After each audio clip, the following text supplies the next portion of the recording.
Exodus 4. Signs for Moses. Moses answered, "What if they do not believe me or listen to me and say, 'The Lord did not appear to you'?" Then the Lord said to him, "What is that in your hand?" "A staff," he replied. The Lord said, "Throw it on the ground." Moses threw it on the ground, and it became a snake, and he ran from it. Then the Lord said to him, "Reach out your hand and take it by the tail." So Moses reached out and took hold of the snake, and it turned back into a staff in his hand. "This," said the Lord, "is so that they may believe that the Lord, the God of their fathers, the God of Abraham, the God of Isaac, and the God of Jacob, has appeared to you." Then the Lord said, "Put your hand inside your cloak." So Moses put his hand inside his cloak, and when he took it out, the skin was leprous. It had become as white as snow. "Now put it back into your cloak," he said.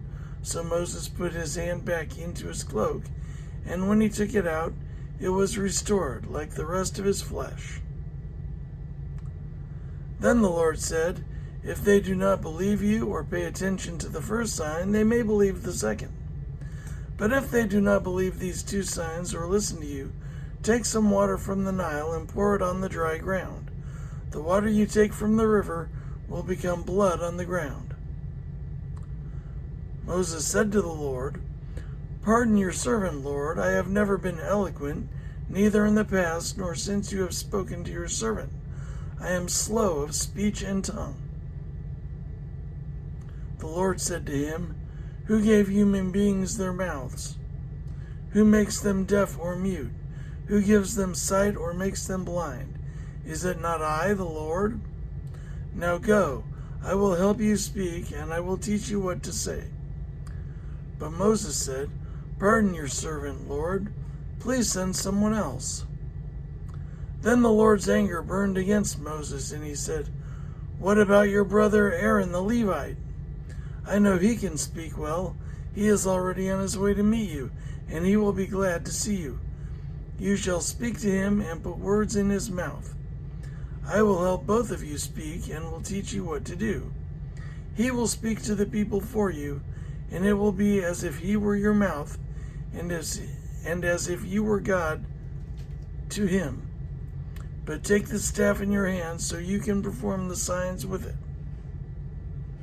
Moses returns to Egypt.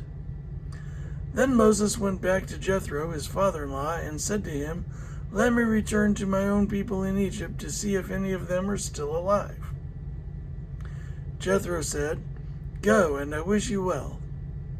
Now the Lord had said to Moses in Midian, "Go back to Egypt, for all those who wanted to kill you are dead."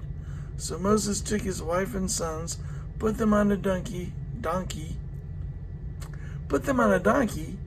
and started back to Egypt, and he took the staff of God in his hand. The Lord said to Moses, "When you return to Egypt, say that you perform before Pharaoh all the wonders I have given you the power to do. But I will harden his heart so that he will not let the people go. Then say to Pharaoh, 'This is what the Lord says. Israel is my firstborn son, and I told you, let my son go, so he may worship me. And I told you, let my son go, so he may worship me. But you refused to let him go, so I will kill your firstborn son.'" At a lodging place on the way, the Lord met Moses and was about to kill him. But Zipporah took a flint knife, cut off her son's foreskin, and touched Moses' feet with it. At a lodging place on the way, the Lord met Moses and was about to kill him. But Zipporah took a flint knife, cut off her son's foreskin, and touched Moses' feet with it. "Surely you are a bridegroom of blood to me," she said. So the Lord let him alone. At that time, she said, "bridegroom of blood," referring to circumcision. The Lord said to Aaron, "Go into the wilderness to meet Moses." So he met Moses at the mountain of God and kissed him. Then Moses told Aaron everything the Lord had said to him. Then Moses told Aaron everything the Lord had sent him to say, but also about the signs he had commanded him to perform. Moses and Aaron brought together all the elders of the Israelites, and Aaron told them everything the Lord had said to Moses. He also performed the signs before the people, and they believed. And when they heard that the Lord was concerned about them and had seen their misery, they bowed down and worshipped.